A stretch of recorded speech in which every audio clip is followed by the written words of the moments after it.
Brothers and sisters in the Dhamma, I want to remind you that though I look an old man, I'm actually a baby monk. I've just done 6 years as a monk. I was formerly working, as you all know, most of you know, but some of the foreigners probably do not know my history. I was formerly working in the hospital, supervisor. Later on, the government pensioned me off, and being unwanted everywhere, so I became a monk. That does not mean that I had a quarrel with my wife. No, I loved her very much. No. And I can never even call her my wife now. I can never even call her my wife. She used to write. I never replied. I used to get my friend to reply the letter for me, say that I'm well and happy, hale and hearty. But what made me to give up everything at this ripe old age of 60, now I'm 67? What is it? There's something wonderful in the Buddha Dhamma which I want you all to know. I started learning Dhamma when I was just 12 years old. And since then, I probed into all sorts of Dhamma, Mahayana, Tibetan, even this Radha Krishna, all these things, even Sai Baba also, all. And I found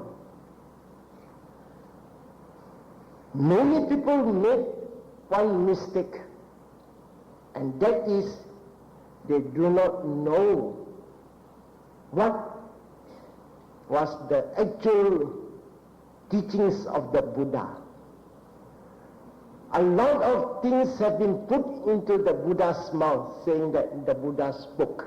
But actually, when you know real Dhamma, at once, when you read a certain passage, you know, this cannot be Dhamma.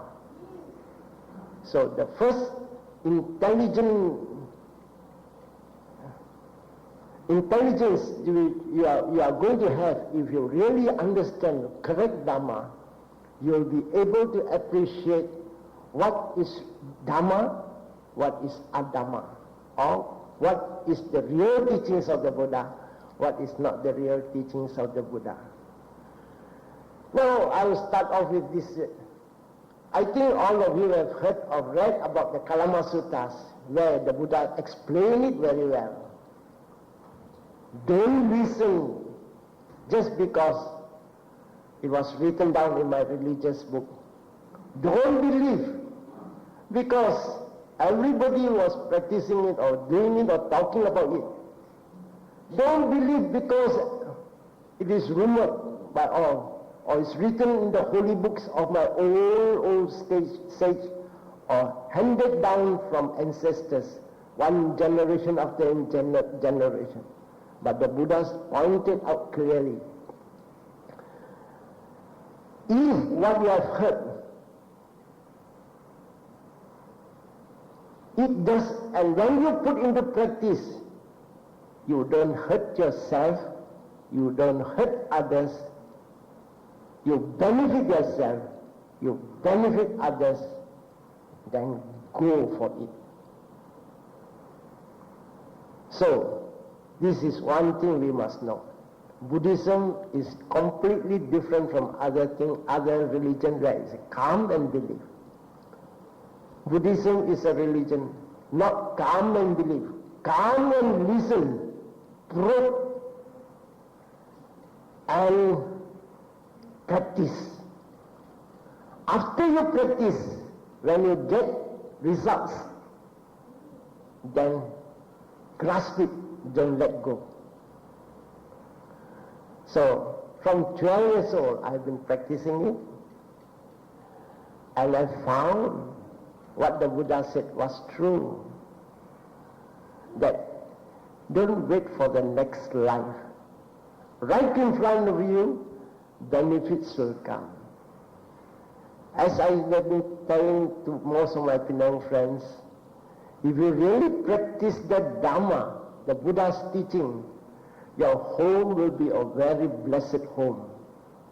You may be staying in an attic house, a miserable, ramshackle home, but if you have got love, compassion, sympathetic joy, and equanimity of mind, that home is actually like a Deva and a Devi, although they are staying in this presently a human world. So down here I want to tell you, if you know that these words come from the Buddha, you can safely accept it, because from the Buddha's time up till now, there have been people trying to prove sometimes the Buddha can make mistake. There's a famous Chinese saying, "Xian Pa Go E Chou," meaning to say, even heavenly beings, sometimes when they play the music, they can misbeat, or they can go off tune. Meaning to say, to make mistakes is human. But I want you to know, everything that comes out from the Buddha's words never go wrong. And there were a lot of instances where people try to prove that sometimes Buddha made mistake. I will give you some instances now. There was this monk who was actually a disciple of the Buddha, and his name was Sunakata. He was actually practicing samatha meditation, and he did it very well until he came to a stage where he could see heavenly beings. But strange to say, the development of his, what we call his psychic power, was such that he could only see them, and he could see that their mouth opened and closed, but he could not develop the heavenly ear, what they were talking. And he told the Buddha, "Bhante, I could see all these beings, but I know they are talking. I want to know what they are talking. Can you teach me how to develop this, what I call this, the superhuman ear?" And the Buddha looked into his past parami and found that this is a case where he was obstructed by kilesas or mental defilements, and the Buddha didn't want to teach him how to develop this, what I call supernatural hearing. And because of that, he had a little ill feeling against the Buddha, and he was under the impression that Buddha didn't want to teach him because the Buddha was jealous that he would become too clever. So one day, when the Buddha was going around, arms round, Sunakata was following behind, and there was this naked ascetic who practiced the dog ascetic. You know, he behaved like a dog. He went about naked, and then when people throw any food to him, then he eats just like a dog. If you offer him a nice plate, he will never accept from you. You just put it down, and then you start wow, wow, and every behavior like he's called a dog ascetic. And there was Sunakata walking behind the Buddha, and the Sunakata was thinking, "Oh, what a wonderful person, practicing such what you call austerity. You must be really a arahant. And the Buddha was walking in front, and the Buddha about turned and saw him. Sunakata, what are you thinking? You were thinking that this man is already an arahant. Don't have this sort of thoughts. This man will die exactly 7 days from now, first prophecy. And he will die of overfeeding. The third thing, his body will be, what you call, he will be left on a graveyard. And the body will be entangled by a particular creeper. In the Pali text it was mentioned, a creeper, I do not know the name. And when you see this body, you can ask this body, where are you born? Fifth. And the 16th, the body will tell you, I'm born as an asura. There are many types of asura. The lowest type, more of asura peta, near the peta level. 6th.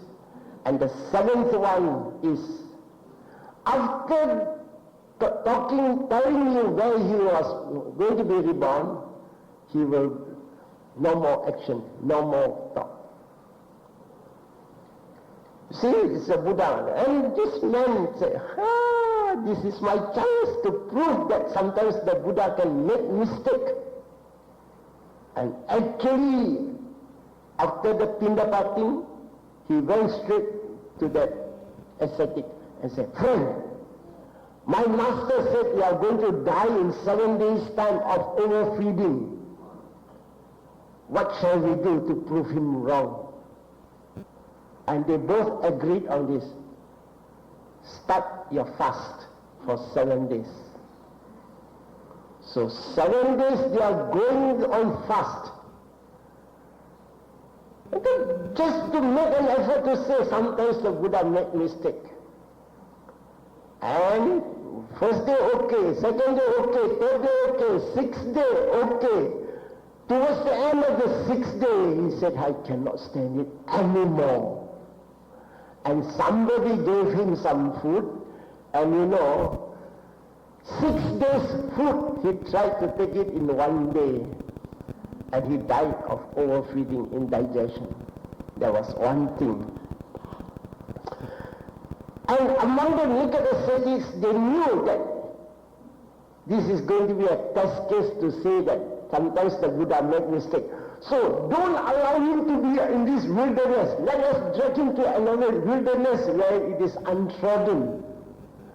And they dragged the body during the night. And on the way to another wilderness, the body got entangled on this wild wilderness creeper. And poor as they tried, they could not move the body. And some of this were, okay, leave it alone, this is a wilderness. And the next day, when they went to that place, dynamically they found that was a neglected cemetery. In fact, the Buddha prophesied it will be the creeper on the cemetery. He never said new or old cemetery, but it was an old cemetery. Exactly like that. And then what happened was, this Sunakata wanted to see whether it is true that a dead man can talk. They said, friend, where are you born?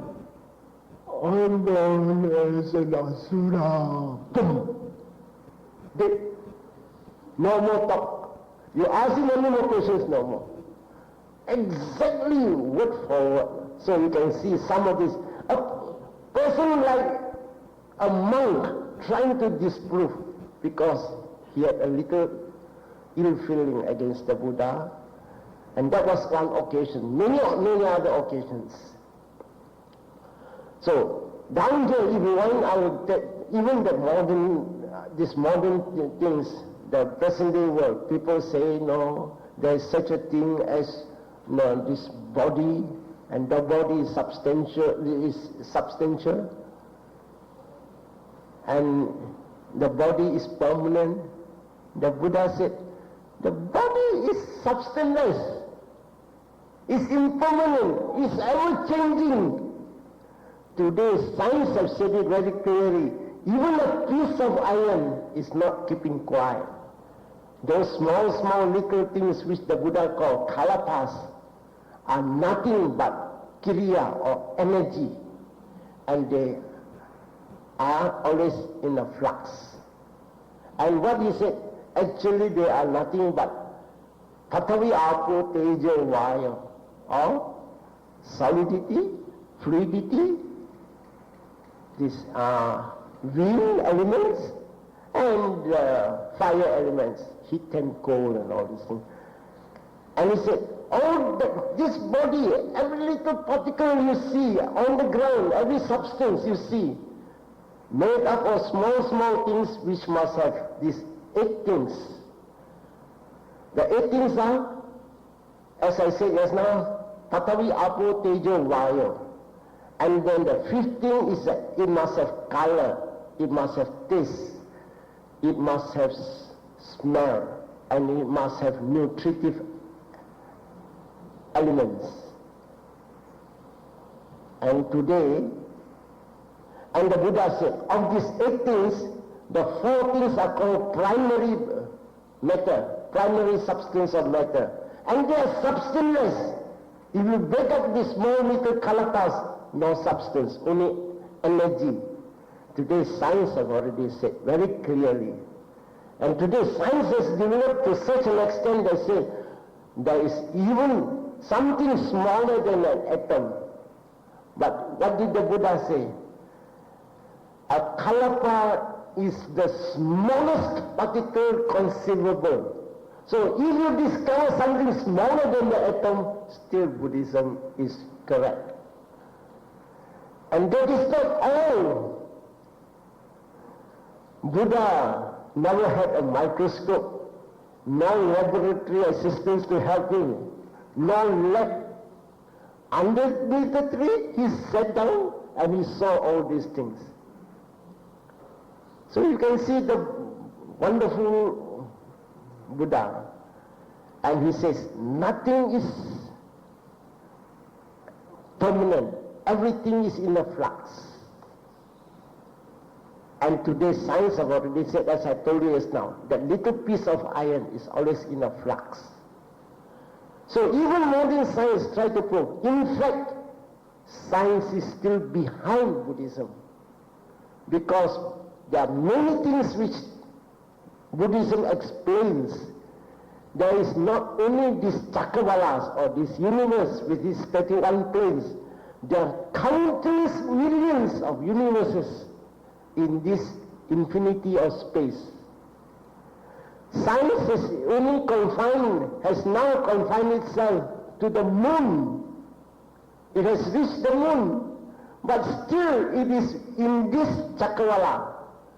A chakravala is a universe with its earth, moon, sun, Jupiter, Mars, everything, all these planets. And all those things are just within one universe, according to the Buddha. And there are countless millions of universes, each with the sun, with the moon, with the planets, with their bodies, what they are called planetary bodies. And science has not reached up to this level. So now we know Buddhism is a thing where nobody can prove what the Buddha said is wrong. Now I'm going to tell you something. You know, the Buddha says, you are now all born human. Are you sure all of you are human? Yes, we are. But to be born a human is because of meritorious action. No merits, no human birth. And here I'm touching on this famous Chinese belief. You know, it is a very common belief in every Chinese home. No need to do good lah. Don't listen to the Suvanno lah. Stay at home lah. Don't cheat people, don't kill people, enough lah. Stay at home lah. I'm sorry, I'm talking in the Malaysian way of talking, you know. This is a typical Malaysian way. Don't nonsense lah, what the monk says. He says, Dana Sila Bhavana, that greedy monk, he asks you to go and give him food. No, don't rob people, don't steal. Don't do any wicked thing, enough. But I tell you, in my talk on the 31 plane of existence, I think some of the KL people have already got a set of 15 tapes. The Buddha saw, in this 31 plane of existence, 4 are called the sorrowful state. And these sorrowful states, hell, animal kingdom, hungry ghost kingdom, and asuras or demons. And above these 27 planes of existence, no religion taught this way. Every religion says, this human world, if you do good, you join our religion, you got a chop on the forehead and you go up. If you don't do good, you don't join us. How good you do? Because you don't have a chop, then you go down. Very simple, they said like that. Just so down here, you see the difference between Buddha explained not only one hell, 100 over hells, 8 major hells, and each major hell has got 16 smaller hells. And in one of the smallest hell, the population of the smallest hell is greater than the 27, the total population of the 27 layers of happy existence. So you can see all this, although the evil place they are called Dugati Bumi. Dugati Bumi, that means places where people do not have happiness, always in misery. And this we call it in Pali word, Apaya Bumi. Very crowded. As crowded as what? Mustard seeds in a tube of bamboo. You take a tube of bamboo, you put mustard seed, there's no pocket, no loophole, all packed. And the 21 plane of existence, they are born because they have done something good.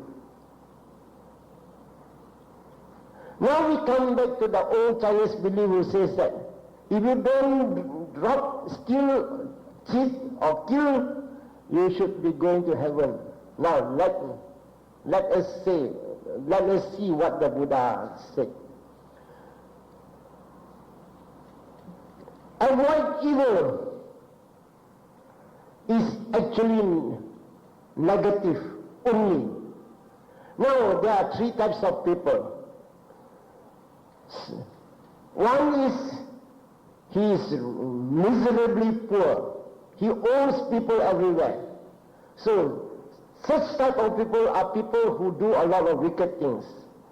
So these people, if you ask them to stay in the house, everything is empty, the kitchen, the tap has no rice, water bill has to be paid, and these things the children say, Papa, tomorrow school fees, I want money. No money. Then he goes to walk in town. All his creditors chasing after him. So this man, neither in the home nor outside, he is happy, he is miserable. And this sort of thing is equivalent to people who do not do any good. But there is this type which the Chinese believe, don't do, no need to do good, and what evil will do. And these are the people who have the cheek to say, I don't owe the world a cent. Happy? Not happy. I will tell you why. He goes out to the town and he walks in every street. No creditor asks money from him.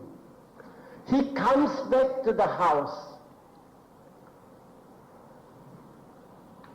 There's nothing. The children, Papa, the rice tub is empty. The wife said, we are not done our shopping. We want this, we want that. Because he has no money. So, not owing people is one thing, very wretched, outside and inside. This one, outside not wretched, inside still wretched, because he has no money. When he goes out to town, he sees a lot of supermarket. I wonder, I said, this is nice, that is nice. He does not go in, because he has no money. When he goes to the street stalls, some nice food. But he does not go near it, because of no money, pocket kosong, tak boleh. So what happened? He is not owing anybody any money, but he is penniless. So Buddha said, avoiding evil and not doing good is negative. What you must do is avoid evil so that you do not fall into the evil states. And you must do good. And when you do good, it is this good or positive energy.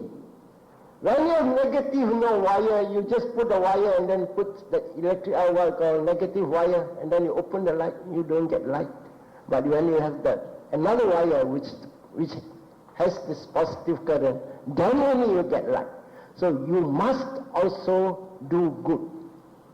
And this good is a thing which we must do. So there are a lot of people who just say, no need lah, don't do all these things lah. There's all this temple want money only. No. And you also cannot blame them, Sometimes you find that so many places, especially in some temples, here there's a place I have seen, the Buddha with a mouth wide open. And then he said, put the coins here. It's disgraceful, All these things are Buddha. And then there's another place, the Buddha there. And telling everybody, come, carry this Buddha. If you can live out the Buddha, you are going to be lucky. What is there, Right inside is a magnet. And the base is also metal. They put something. So you see, you pull, you say, why? This statue is so small and it looks so heavy. Why so heavy, Powerful man, Buddha. So all these things are down and out to twist to collect money. A lot of funny things going on everywhere. Do this. Now you say, with the economic slum coming, the temples are very brisk, doing very good business. What do you want? So, bad luck lah nowadays, okay lah, Sinto. Sinto, what do you do? I've seen with my own eyes.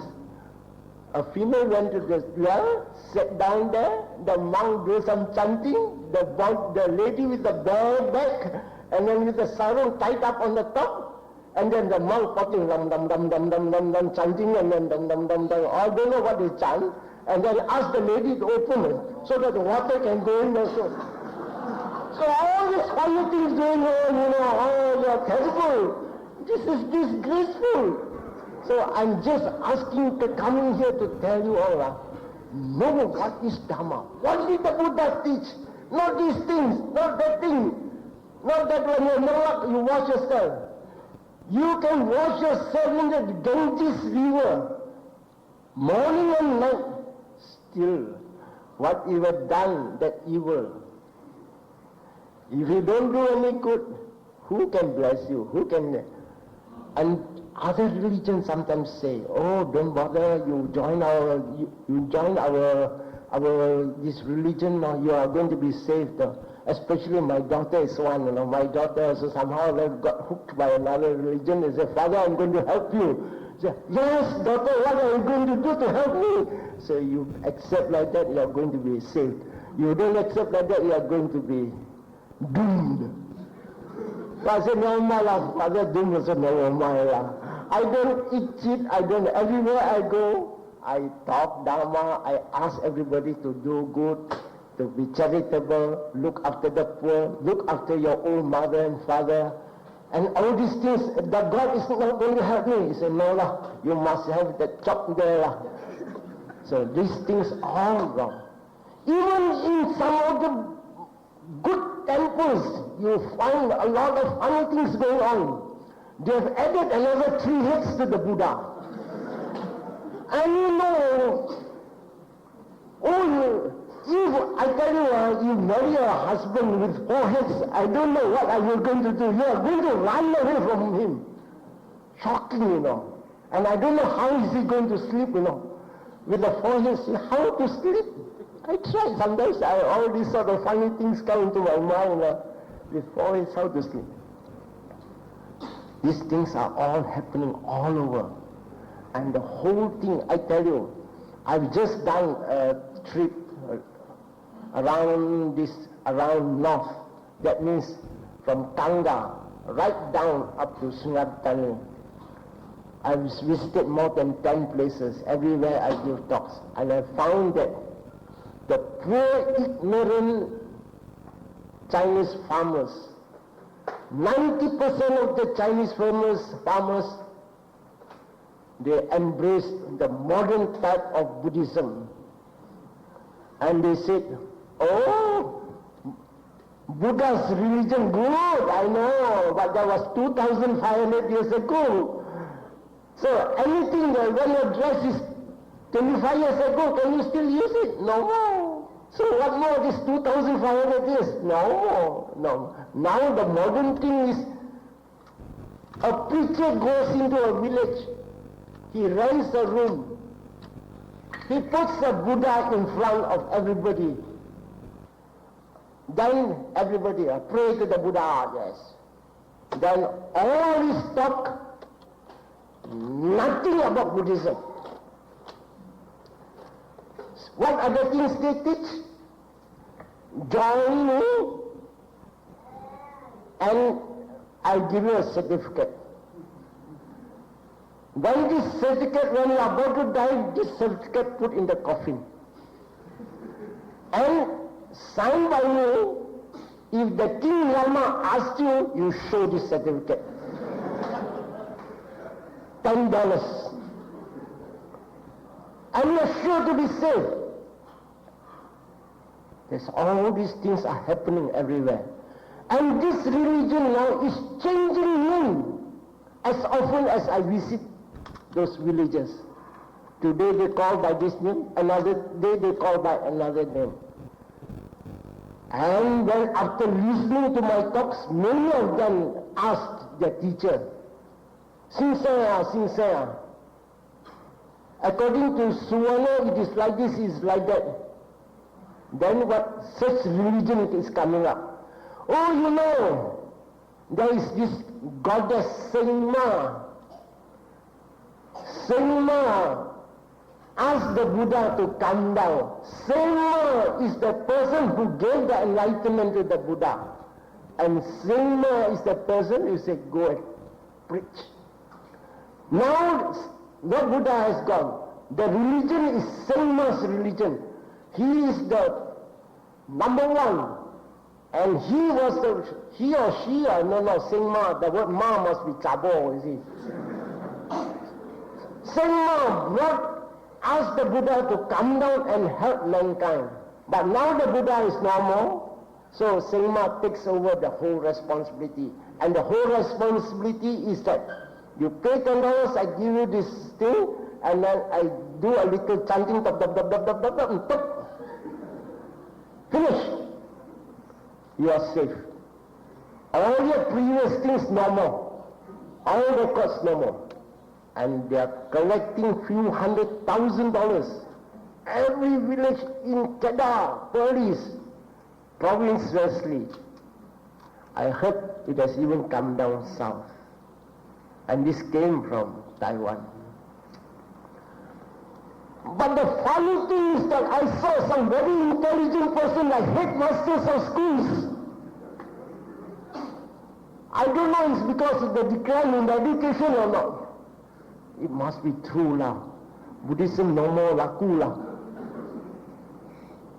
So this sort of things I want you all to be able to differentiate. I'm not in a position to give you a very lengthy thing, but the Buddha said it very nicely. Sum up in just what he taught, only these few things. Avoid evil, do good, purify the mind. And what is avoiding evil, we must know. And what is evil, we must know. The Buddha's first thing said, every being loves his life. Every being, to them, life is very dear. And every being fear death. So when you know that they love their life, they fear death, why destroy them? You also fear death. You also love your life. And you must always practice non-killing. Then the second thing, everybody loves his property. You like your property to be stolen? No. If your property is stolen, you will cry.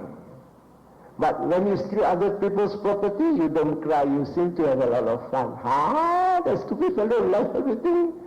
Now I sapu, I enjoy. But nobody can escape. All these things will be, as you go deeper and deeper, there is this nature's law of cause and effect.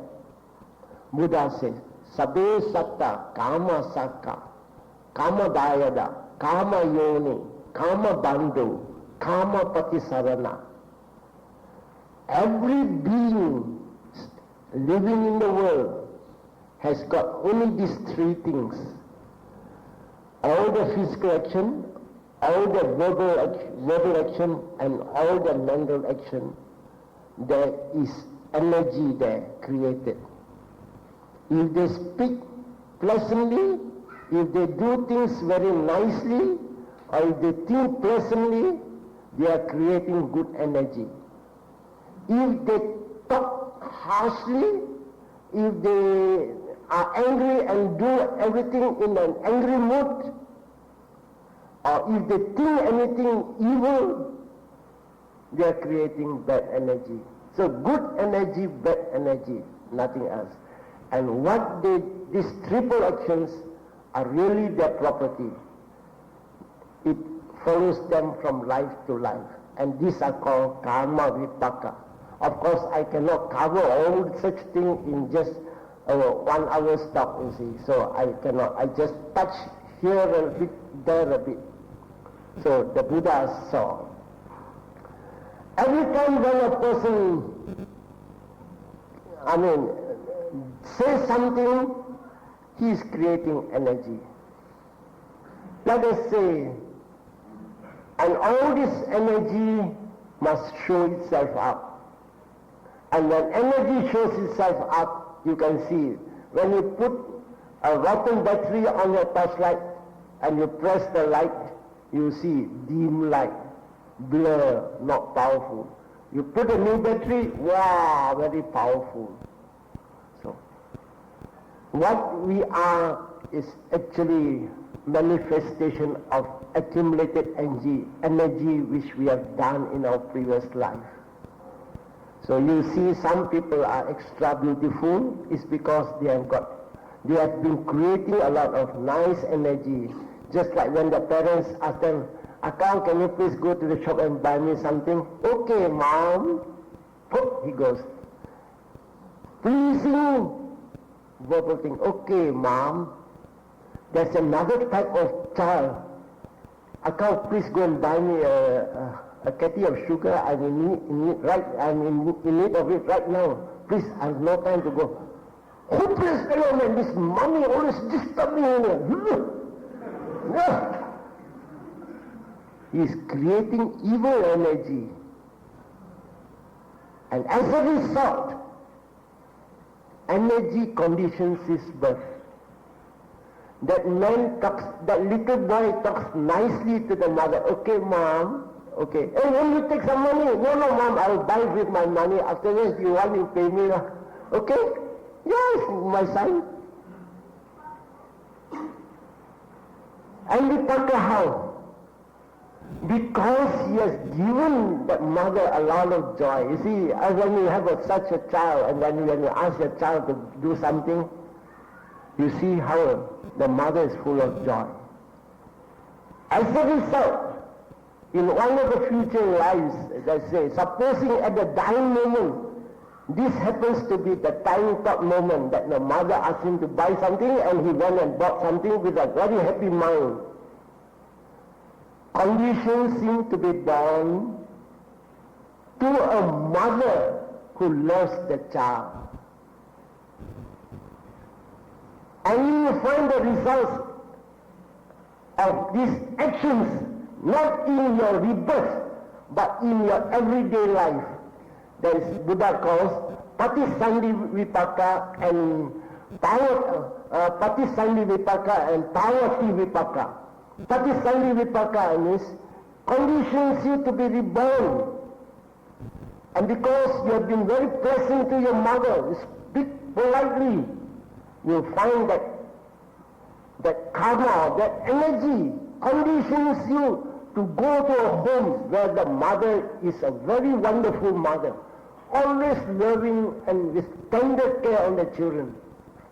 And you'll find that probably one day, daily life, Pavati karma, now I'll explain to you. One day there happened to be a Sunday, and then the mother probably prepared something knowing that it is a Sunday, then the mother prepares something very nice for the child. And then waiting for the child to come down, already 8 a.m., the son never wake up. So the mother goes upstairs. Hey, Akal, what happened to you? 8 a.m. already, you're still sleeping. I know last Sunday. Hey, get up, go and wash your mouth. I prepared some nice food for you. I cooked some this chow fun, special one for you. Come and eat. Then if you are tired, after eating you want to sleep, go and sleep. Suppose you have such a mother, then you think you are very happy. Wonderful. So this is called Pavati Vipaka. Yes, now Patisandhi Vipaka. Patisandhi means the energy that takes you to be reborn. And the Pavati Vipaka, the everyday thing, everyday occurrence in your home or in your life. So, energy produces two things. Now we come to the other side of the story where the other boy, hopeless mother and stupid marriage, every day you're giving me also, and tomorrow examination. No, sometimes they even do like that. No, I have seen children. No. And this even, what we call, like juling, Malay call juling the mother. And what did the boy do to the mother? Siku, you damn it, man. I'm in need of this little packet of sugar, and this fellow won't go, and I'm in a position not to go. My cake is half cooked.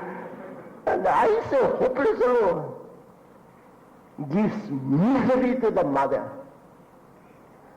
And probably the father is hot-tempered. Afterwards, when he comes home for the lunch and says, why is this thing so badly cooked? I run short of sugar, I ask the son to buy, he won't buy. So maybe the wife also is frightened of the husband, says, go and buy, please, please, please. No, I won't go, stupid. Every time you only call me only. So gives a lot of restlessness to the mother.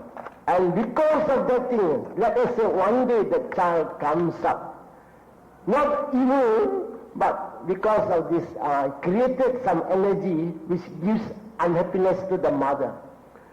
Karma conditions this little boy to be born to a mother where is somebody who don't like children, then let's say that old beggar lady, go and be there. See Allah. got child already, to tell the husband. The husband said, take medicine lah, wash it away lah. They go for abortive drugs. And that because of the karma of this child, that the child has to be born to suffer. What medicine you take, it sticks on there. And some people even to the extent of go and see somebody and massage the child out lah. You see, already in the stomach, people trying to expel, no love. There you see, when the mother is pregnant, the husband will, I will send you to a specialist, examine, antenatal care, and then buy all the good food for the mother. Here, sikui, I don't want the child, he comes again, squeeze it lah, press it lah, let that go out. But it comes out. And the trouble is, there are cases where they went for massage, they don't kill the child, they injure the child, so the child comes out lame. Because of what?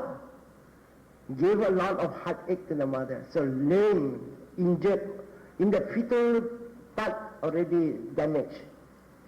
And you'll find that the child is not only that extremely ugly, and probably cock-eyed because during the mother, sikui. Why? Because when he was shouting to the mother, he was actually lifting his face up into the sky and spitting. You all try and see, please do it and see. What will be the result? You will be spitting on yourself. So, he during the mother, and as a result, born cocked-eyed. And that is not all, that is called Patisandi Vipaka.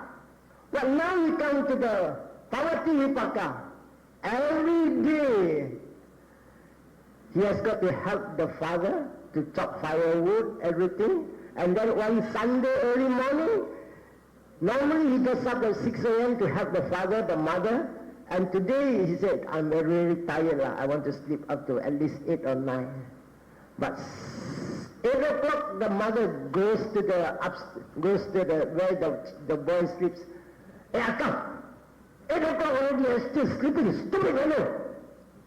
You see, no pleasant words. Because he used the return wave has come. Hurting, sikuya.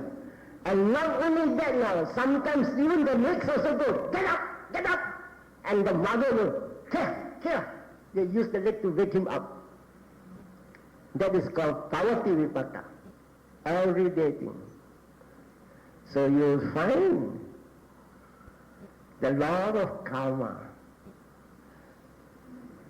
is a very accurate accountant.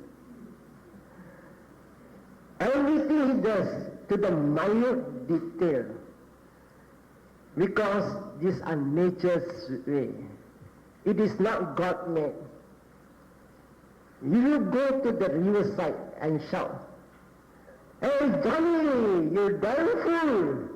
And after a short while you will find another voice coming, "Hey Johnny, you damn fool!" Then if you are angry, you are really stupid, because there's a re-echo. Karma, vipaka, action, reaction.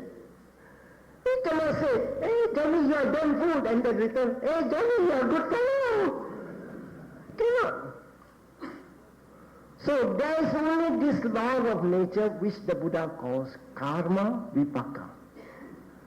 It takes you rebirth in the 31 plane of existence, and it gives you happiness or sorrow in your daily life. If you understand this, you understand. And we must avoid all evil so that we don't have the chance to be born in this evil state. And we must do good, the Buddha said. So the next problem is, what is good? I tell you, if I ask one by one, what is good? I'm going to get, if I ask 10 people, I'm going to get 10 different answers. No system, the reply will be, I know it is good to help people. What sort of help? If the lady cannot carry this bags or this luggage, I go and help her, it's good lah. You don't say that is good, you know. You go to help the lady because the lady is young and beautiful. If it is a 80-year-old lady and then you saw her struggling with a big luggage, if you go out and help, then I say you are a nice man. But many of the things we do have no sincerity of purpose. So, we come to the last part. I mean, we still have not finished the do good. But I'll touch a little on the last part. The last part is, if you are a good Buddhist, you must be able to analyze your mind. The roots behind all your action. Many people do action, seems to be good, but ultimately it is not. Supposing I'm your father, all of you are my children, and I'm going to die, and words have gone round that, let's say I'm one of the richest person here, and then all of you come around me, and then I'm looking, and then tomorrow I'm going to call the lawyer to make my will. Then there's some of the children will be pressing my leg, some will be massaging my neck, some will be washing my chamber pot. And you must be able to understand. People who do not understand say, these few children seems to be very good, they are attending to the father so well. But analyze the mind. Probably because of the tomorrow, the will making, the lawyer, then I'm extra help on the father. But tomorrow when I know that I don't get the peace which I want, go to hell with the old man. There's sincerity of purpose. So, in Buddhism, psychoanalysis of the mind is very, very, very important. We must analyze our mind. Every little action we do, why we do. Is it for my good? Is it for the man's good? And when it is for your own good and to the other people's advantage, you must not do it. When it is for my own good and for his own good, do it. When it is for his own good and to my hurt, also be cautious. But if it is your own parents, your own father, you have to do it. It's your duty to do it. So, avoid evil, do good. Of course, now we will touch a little on this. Avoid evil. Even out of 10 things, there must be no killing, no stealing, no adulteries. And there must be guarding of the mouth. 4 things. There must be no lying, no backbiting, listening here, telling there, telling there, listening here, causing people to quarrel. And when you are angry, don't use harsh, hurting words. And then the 4th is, don't have frivolous talks, meaningless talks. The more you open your mouth, the more you are going to hurt others. For the Buddha said it once in one sutta, I think it is, I've forgotten the name of the sutta. For every man born, there is an X in his mouth. So the more you talk and you are off guard, you are going to hurt others. So physically 3 things, verbally 4 things, and mentally you must always correct wrong views. Don't be excessively greedy and don't be excessive fiery. So these 10 things are called evil. And then we come to the good ones. The Buddha saw the things that we must do are also 10. And you must always practice charity, because everybody is suffering because of charity or of poverty. Where you can help, you must help. If they need money or even if they need help in other ways, if you can do it. Because by practicing charity, you cut away greed, which is the cause of all our miseries. And by helping others, you are cutting the egoism in you. So you must be charitable, you must have your precepts.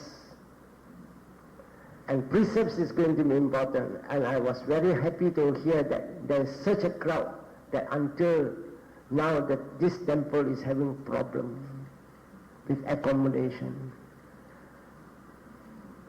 And the third thing, you must practice meditation wherever you can. Why is meditation so important? Because our mind is a mad mind. In one of the suttas, the Buddha said, everybody is mad. And what is the cause of our madness? Three things: greed, hate, delusion. If you have greed, excessive greed, excessive hate, excessive delusion, you are very mad. If you have less of this, you are less mad. If you have none of this, you are only a sane person.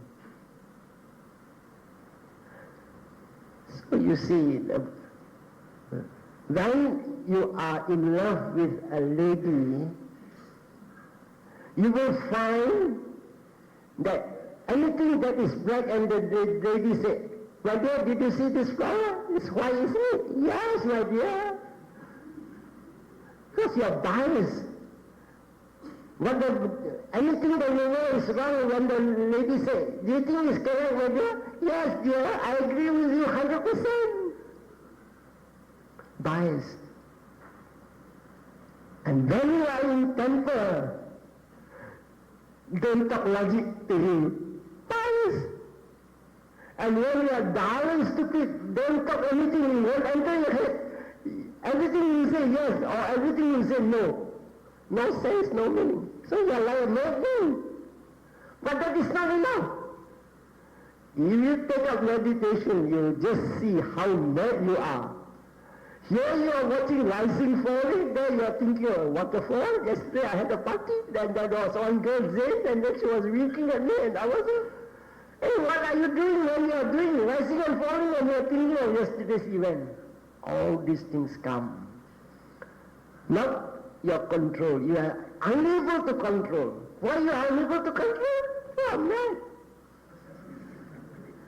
You find the mad mind, the monkey mind, very strong. You think you are very good, you think you can concentrate very well. No, you try. And the first thing is tame the wandering mind. It is only when you tame the wandering mind, then you can make use of the mind to develop yourself. So, the good thing is dana or charity, keeping your precepts. Very important. No precept.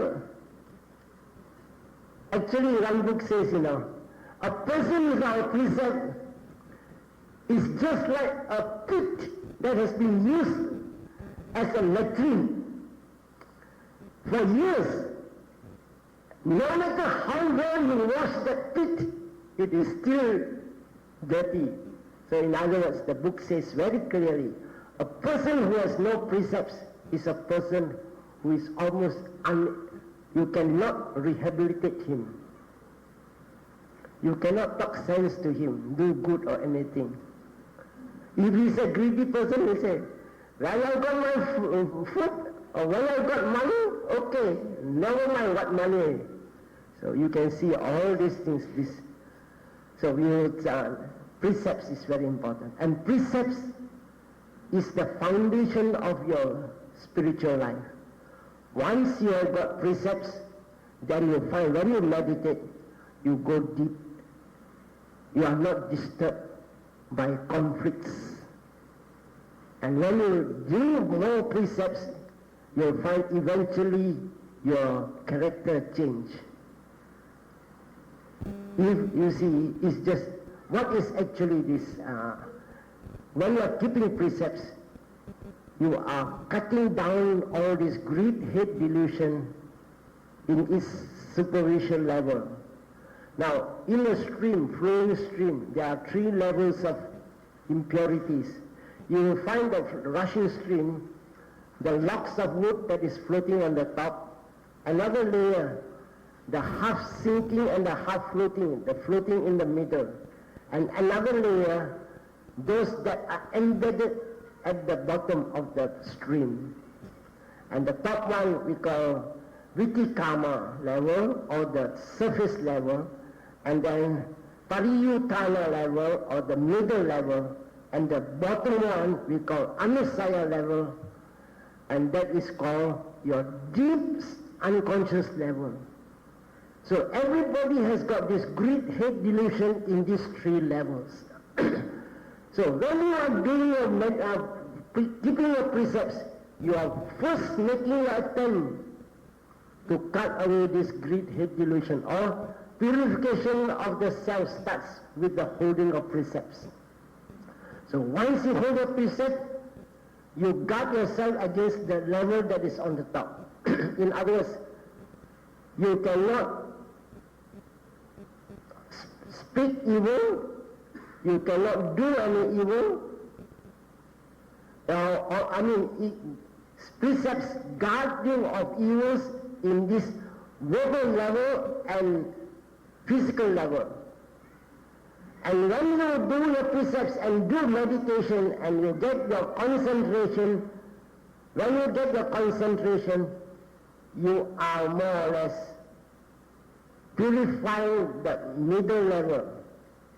And when you practice your meditation until so well that you get attainment of Sotapanna, you destroy those Anusaya level. So we come back again once more.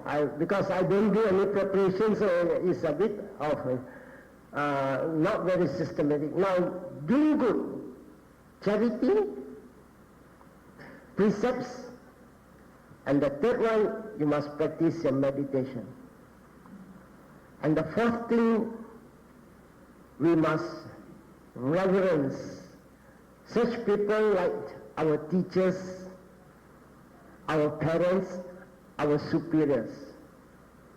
The whole world now is lacking in this. You'll find, when I was a small boy, when I meet my teacher on the road, I'll have to go, "Good morning, sir." "Yes, sir." "No, sir."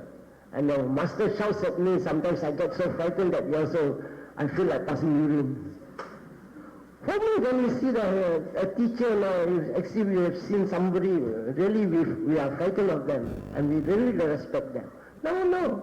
I've seen some school children, "Hey, Mr. Lim, please come here." And to parents also, "Mom, please come." They are all lacking no respect. And then respecting your parents, respecting your teacher, respect anything they can be aware. You must feed them, take care of them. It's a duty. The fifth thing, you must support them. Father, mother, your granduncle, your grandfather, they support you, they help you in 4 things. You must at least attend to them in these 4 things. You must see that my father has got his good meal every day. He has got sufficient clothes. He has got a shelter over his head. And he has got sufficient pocket money. And you are doing support. To your teacher, that's what the Buddha says. Dana is a duty. We give you spiritual food, you give us material food. That's how we exist. There's no devotee, no monks. No monks, no devotee. So you must support one another. So, 5. The 6th is a thing which only Buddhism has. Every time when you do good, you must think of those relatives who have passed away. Because it was all mentioned that many of our past relatives are actually born in a state of war. Petas, hungry, thirsty, without clothes, and in a wretched condition. And it might surprise you to know that there are more Petas than human beings. And you see that KL is so crowded. And then when Petas are more, means terrible, man. How can I never see any of them. That is because they are on another different dimension. But don't say that you cannot see, you don't want to believe.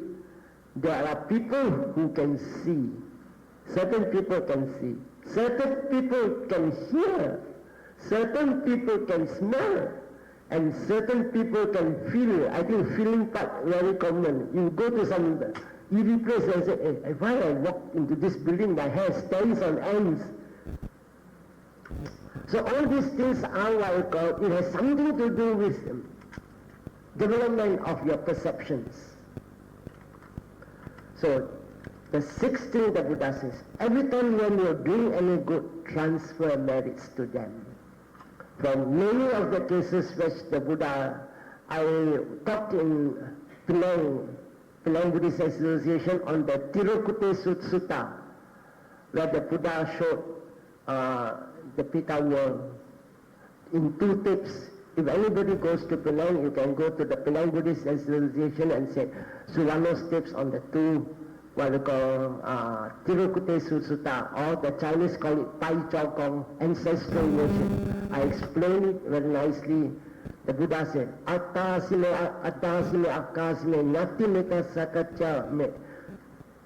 The Buddha's mentioned it nicely. Everybody must always think of their dead relatives. And then think of them with such things like Attasime, Akkasime, Nati Meta Sakacha Me means they helped me, they supported me, they took care of me when I was young. Now I will do something for them. So we must transfer merits with a feeling of compassion to people, to relatives who are in woeful states. They are not in a position to beg. But if you just chant, idang nyati nang hotu, and here I think it's called idang wo nyati nang hotu, sukita hontu nyata yo. And there the reply is, well done to our relatives. Because of them we get this food, this merits. So, during the Buddha's time, that he was in a position to show the immediate benefit done to this Peta world. So that's the 6th. And the 7th is, the Buddha says, we must rejoice in whatever good that people have done. Share in people's success. This is a very wonderful thing, It is a balm. It's a very soothing balm to such character as ill will, jealousy. When we are doing business, 2 or 3 of us doing business, and your business happens to be more flourishing than mine, the tendency is that I get jealous of it. And when I see you, I pretend not to see. I don't like it. This is jealousy, which do not like to see people prosper. But the Buddha says, when you see other people doing good, rejoice. When your husband has given you some nice present or has done something good for people who are poor, you tell them, good, my dear, rejoice. And then when your wife has done something very honorable, wonderful, my dear, this cuts jealousies, ill will. So the 7th thing Buddha says, you must practice these sort of things. Don't follow the way of the world. The way of the world is people try to be jealous when they see somebody prosper. And that is the 8th. We must always listen to the Dhamma. Because Dhamma is a thing. No superstition is there. Everything is very logical. That's why when you open ourselves for questioning, you can ask any aspect of the Dhamma and see whether Buddhism comes to the dead end, and after the dead end, don't ask further than this. it is wrong to us. No. The Buddha says we must use all our intelligence to know why we do this, why we do that. So that is called the 8th thing. And the 19th is, after learning, listening, we must put into practice. And that we must also teach our young ones. And that we come to a stage, to a part which I want you all to remember. I've been to many countries, and where I find that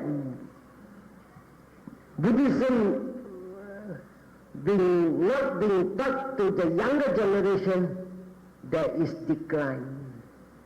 And sad to say, in Malaysia, Buddhism is going down. Who is to blame? Don't blame the monks. You people must bring your children for education, Sundays, but you all like to go and see video. You want to go and try echo. You want to go to race course. No religion. Then eventually, Daddy, I want to go for higher study, go. Very fertile ground. And you'll find that how the other religion catch hold of these people. Real easy victim, like a chicken. Finish. Already come out. When the parents say, take a joystick. Bye-bye, Akong. I cannot hold joysticks anymore. Finish. Who is to blame?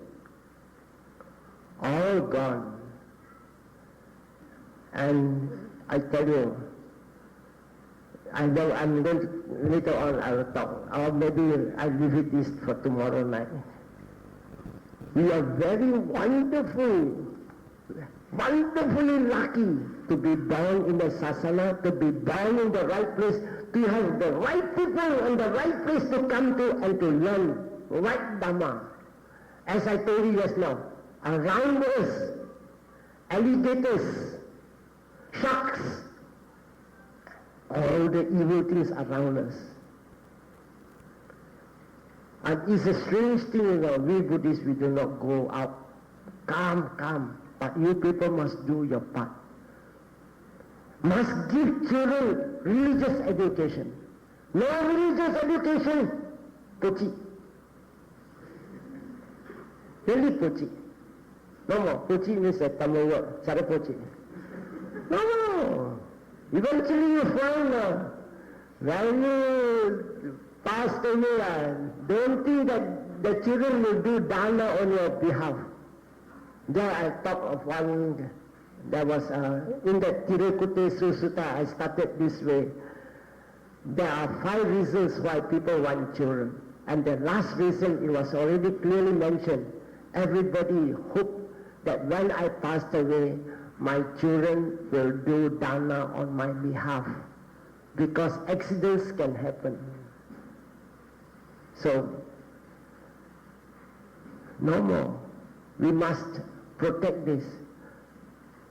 So, we come to another vital thing.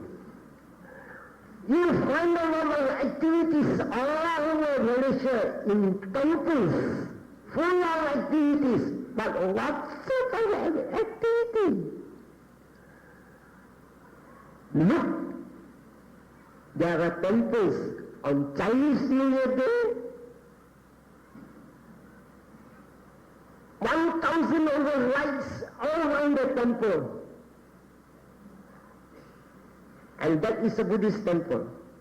And how much is one light? $200. 1,000 lights, 200,000. And that is only on a New Year's Day. Why? Because the monk told me, when you light this, your business will be good. Until the old ladies, you like this, you will go to heaven. Look, when you die, look the law, law. All these are agama, wrong. we must help. We must give our money to places where the money is utilized in the right way. And the right way is what is lacking. And what is lacking at the moment is religious education. So anywhere you see where really there are people who are really trying to propagate Buddhism to the younger generation as an example, you give your support. Even $10 here, I'm telling you, the $10 you pay to the place where education of the young ones, religious education for the young ones is concerned, it is better than you have 10 lakhs paying $2,000. Yes, and when I talk this away, I receive another reply, cushion canon. The canon came and said, Suvanno, you say like that, but you know, during the Buddha's time there were cases, and they quote to me that case. You know, one day, Kema, in a previous life, she was so poor that she used a scissor and cut her hair and sold it to buy a little food to do dana on one of the Buddhas. There was another case they quoted. There was this lady also, very poor, and then she cut her hair also, bought a little oil, that was for an occasion, and then that lamp was in the Jetavana temple. And midday, all the lamp has gone off, but that particular lamp was still on, and Ananda ran up, blew the lamp, and the Buddha saw, and said, Ananda, don't waste your strength.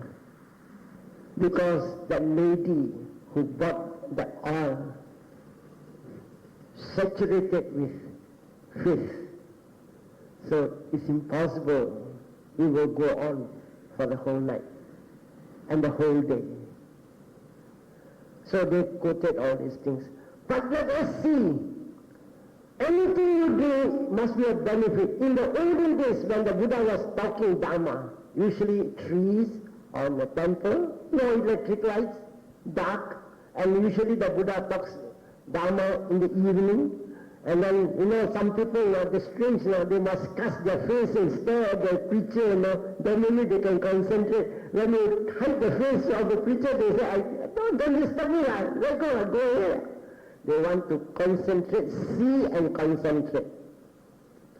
And because of that, that lady brought the lamp, put it in front of the Buddha.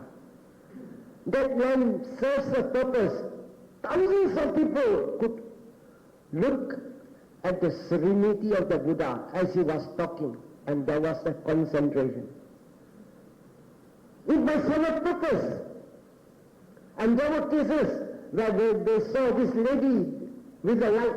Then some other ladies brought lights to put along this road. You know, in the olden days, no street lights. So that people, after the lecture, they go home. They don't tumble down on pit holes or drains. Serves the purpose. Now, collecting few $100,000 for what?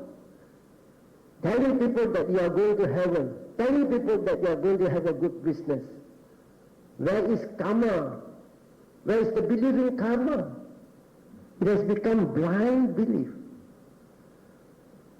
So we must understand things intelligently. So I don't know how long I started, what time, I do not know. I actually never look at the time until now. So anyway, these are the few things I just more or less, as what I call, stir up the ashes that we have seen. Underneath the ash, underneath this cool ash, there's actually fire. There's a lot of things outside which you as intelligent Buddhists must know. What is Dharma? what is not Dhamma. What I should do, what I should not do. Everything is Cetana, the Buddha said. Cetana or the intention is correct.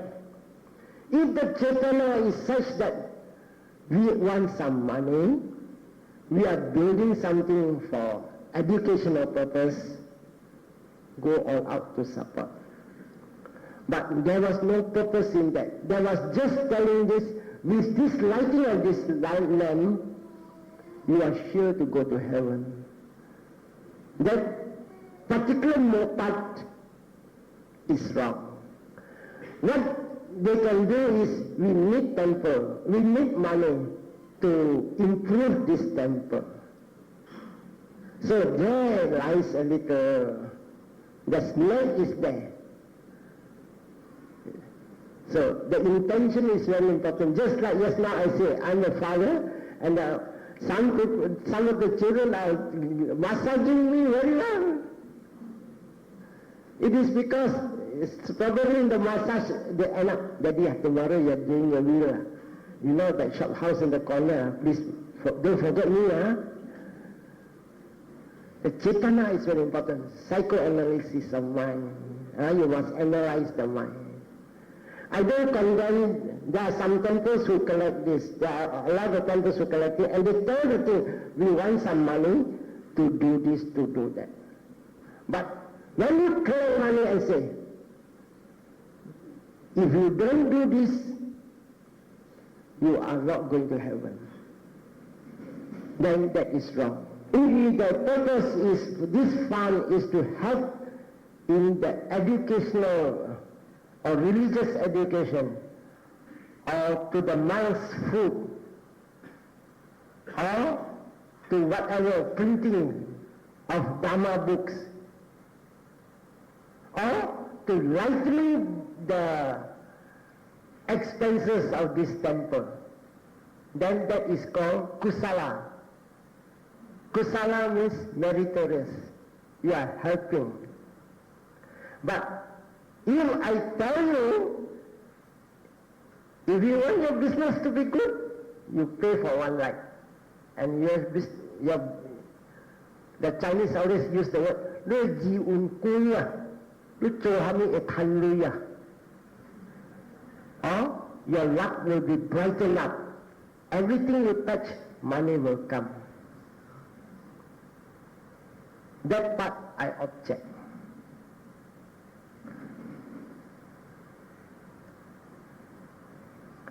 So we must try to know what the Buddha teaches. The Buddha never said, donate this, light this, and you will go to heaven. There's another temple, I just tell you. They built 4 places. Tang, Lam, Sai, Tak, North, South, East, West. Golden Mountain, Golden Mountain, Golden Mountain, Golden Mountain. And then as the people come, then they put slips of paper, $200 so and so. There was this old lady who went to this temple and asked the monk, "Suvanno, these 4 places, I heard one place $200 if I want to go to this place, Western, Eastern, Northern, Southern Paradise. Which one is good? Suvanno, can you tell me?" Then the monk said, "I don't know, it's up to you. I think if you have got money, you put all the 4 places, very nice." And the lady bought the 4 places and $800. And she was very happy. "Wow, wonderful, I'm going to the Western Paradise." And the name there, I cannot tell you which temple. But these things are all conveyed to me by my friends and devotees. I said, never mind. Let my devotees know what, if you are doing with a purpose to help the temple, that temple is poor, that temple needs money, that temple is printing Dhamma books, that temple, the monks have no food to eat. You do. But he tells you that you pay $200, you are going to Western Paradise. That is greed. And Dhamma tells you, cut away greed, hate, delusion. I have no objection against them. Only thing is this. So this wise lady paid for 4 places, and she was very happy. Well, carry on, you are happy. But there's no wisdom in that particular thing. Sincerity of purpose is a very important thing. And the support also must be sincere. You help somebody, and in the act of helping somebody, it gives you joy. That joy is good joy. And it is good.